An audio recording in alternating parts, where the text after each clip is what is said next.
The prairie wind hissed across the dry yard, carrying the bitter tang of whiskey and dust. Lantern light leaked through cracked shutters, throwing a crooked glow over the warped porch boards. Clara May stood barefoot on the grit, breath shallow, eyes fixed on the horizon where night swallowed the last smear of red.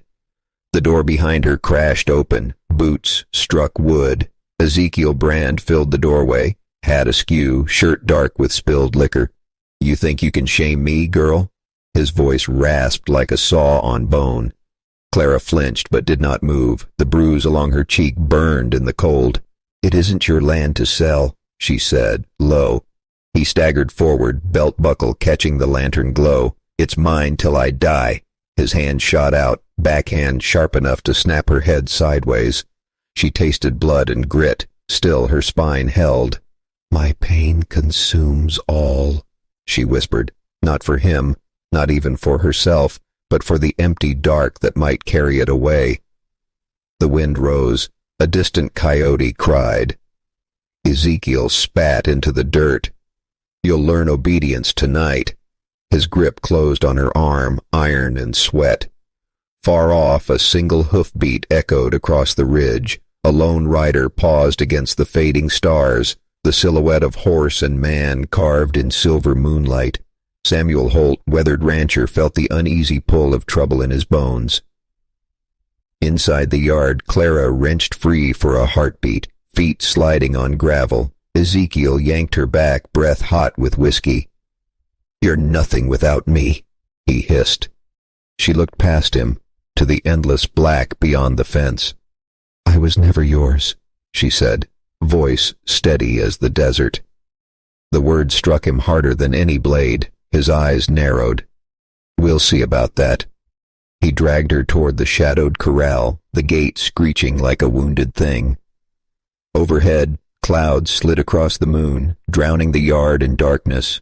Only the faint glow of a distant lantern, Samuel's, moved closer, slow and sure.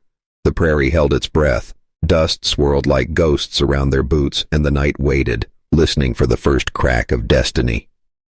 The riverbed was nothing but cracked clay and moonlight, a hollow spine of the earth.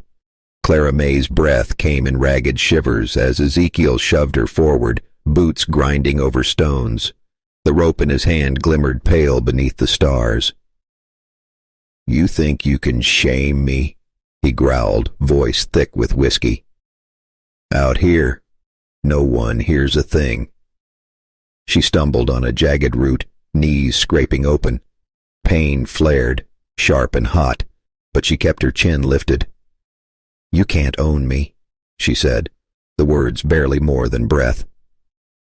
He laughed, a dry, broken sound. "I own the night. That's enough." The rope bit her wrists, rough hemp tearing skin. He cinched the knot hard and fast, then shoved her against a boulder where the river once sang.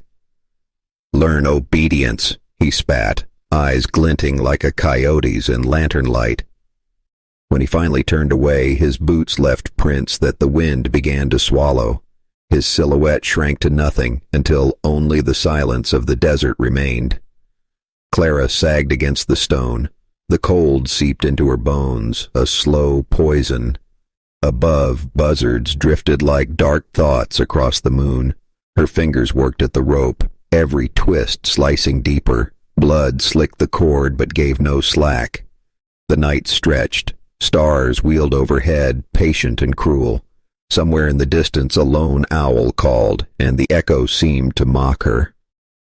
She closed her eyes and heard her mother's voice, a lullaby soft as summer rain, a memory she clutched like a lifeline. "Don't let the dark decide your fate." A gust of wind carried the faintest tremor of sound, hoofbeats, slow, deliberate. Clara opened her eyes, heart hammering. Across the ridgeline a shadow moved, horse and rider cut from silver mould, on light. "Help!" The word scraped her throat raw, but she forced it again, louder. "Help!"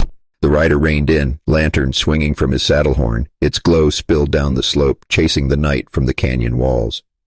Samuel Holt leaned forward in his saddle, eyes narrowing as he spotted the bound figure below. The buzzards scattered, the wind shifted, hope, thin as dawn's first breath, crept into the barren riverbed. The first blush of dawn found the cottonwoods whispering over the Holt ranch. Their pale leaves trembled as Samuel rode hard across the creek. The girl slumped in front of him like a fading candle. Her head rested against his chest, every breath a fragile question. He slid from the saddle in a single motion and carried her toward the lantern glow of his cabin. The porch boards creaked beneath his boots. The door groaned open to a rush of warm air, smelling of cedar smoke and coffee grounds. Samuel laid her on a rough-hewn bench near the hearth. Firelight revealed the rope burns scarring her wrists, the dust ground into her hair. He set his hat aside and spoke low, steady as the morning. "You're safe now. No one's coming through that door without meeting me first." Her eyes flickered open, pale blue clouded with exhaustion. "Why? Help me?"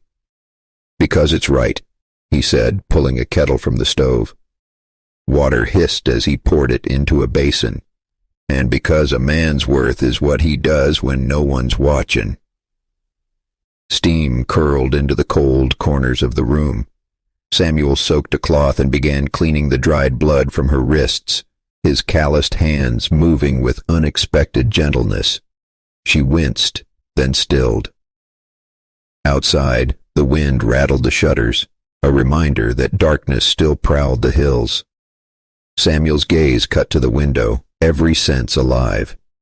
He set his Winchester within easy reach, the barrel catching a flash of firelight.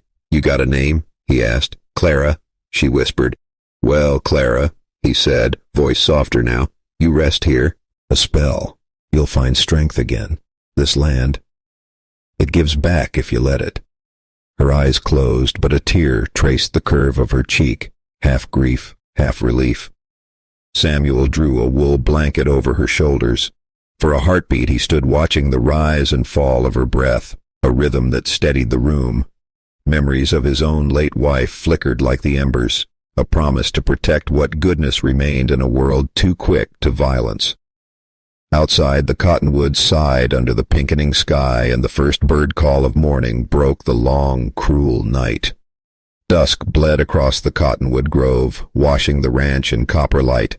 Samuel stood at the gate, sharpening a fence post when the sound reached him, hoofbeats, uneven and mean. He rested the blade, eyes narrowing toward the trail. Clara stepped onto the porch, blanket around her shoulders. "Someone's coming?" "Stay inside," Samuel said, voice a low rumble. He slipped the Winchester from its rack, the metal cool and certain in his hands. The rider emerged from the darkening brush. Ezekiel Brand swayed in the saddle, flask dangling from one hand, rage hardening his drunk grin. "Evenin', Holt," he called, words slurring but loud. "You've got something that belongs to me."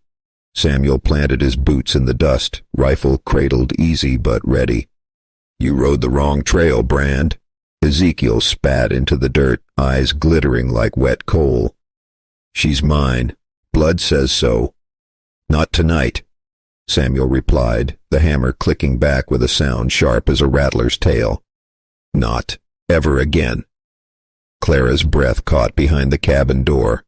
Through a narrow gap she watched the lantern glow stretch long across the yard, two shadows locked like duelists at dawn. Ezekiel nudged his horse forward a pace. "You think that gun makes you the law?"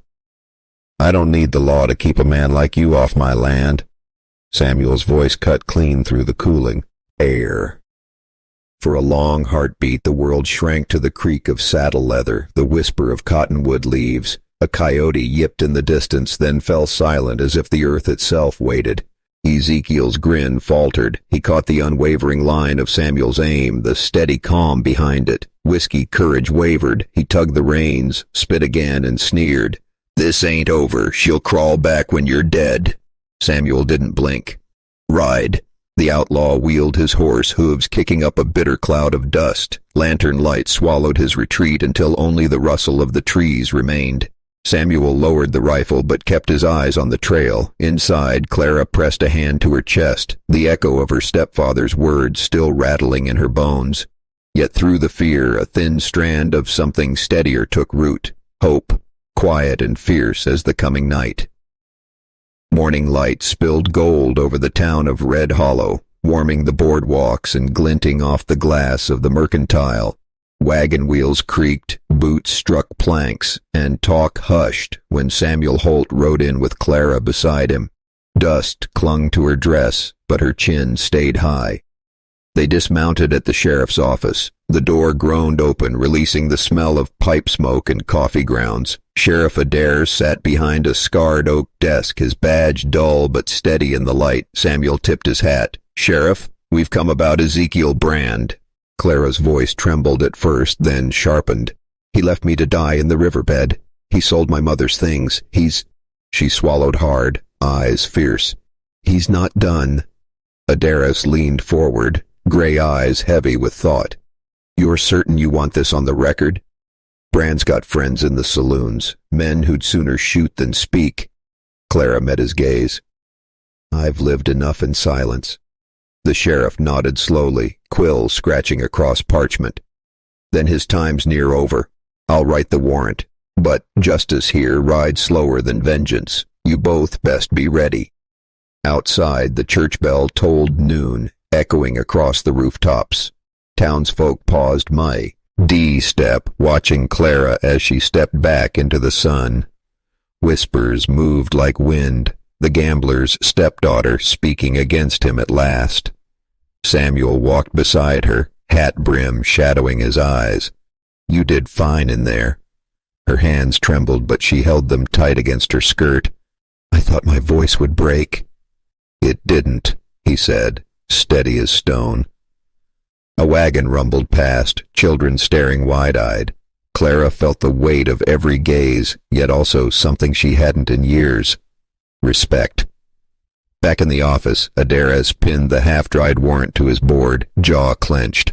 Outside in the shifting noon light, Clara drew her first breath that wasn't bound by fear. The bell's echo faded into silence, leaving the town braced for the storm to come. And somewhere in the saloon's dim back corner, word of her defiance was already being carried to Ezekiel's ear. The night pressed heavy across the Holt ranch. Moonless sky swallowed the cottonwoods, leaving only black silhouettes that shivered in the cold wind. Clara May huddled near the hearth, blanket pulled tight, but sleep eluded her. Each snap of a branch outside made her pulse spike. Then came the torchlight, flickering, sinister, bouncing across the trees. Ezekiel Brand had returned, and he wasn't alone. 3 men rode behind him, laughter rough and hollow, boots clanging against their saddles. Samuel Holt emerged from the shadows, rifle in hand, eyes scanning the perimeter. His jaw tightened. "Get inside," he murmured to Clara. Her hands clutched the blanket as if it could hold back the coming storm. Ezekiel's voice cut through the night like a whip. "Holt, you think you can hide her? She's mine." Samuel's finger hovered on the trigger, calm as the desert night. "Not tonight," he said. "Not ever." Horses snorted, hooves churning dust into a ghostly cloud. The torchlight danced across Samuel's face, revealing every line of a G, determination, and fury. Clara pressed herself against the wall, eyes wide, stomach twisting. One outlaw kicked at the gate, splintering wood. Samuel fired a warning shot. The crack of the rifle shattered the air, echoing across the valley. Torches flared, shadows stretching grotesque and long. Ezekiel's grin faltered. "You'll learn obedience one way or another," he sneered, raising his pistol. Samuel shifted, stance solid as a fence post, eyes never leaving the man. "You'll find nothing but dust tonight."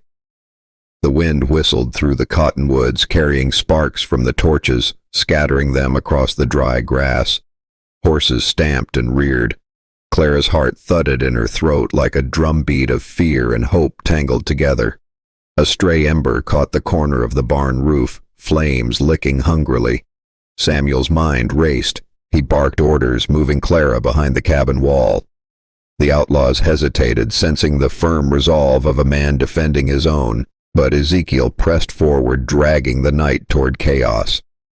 The first shot rang out, echoing across the ranch, then another, and the night was alive with fire, fear, and the unmistakable tension of a storm about to break. Every shadow, every rustle of leaves held the promise of danger or salvation. Clara clenched her blanket, chest rising with each shallow breath, knowing the battle of the night had only begun.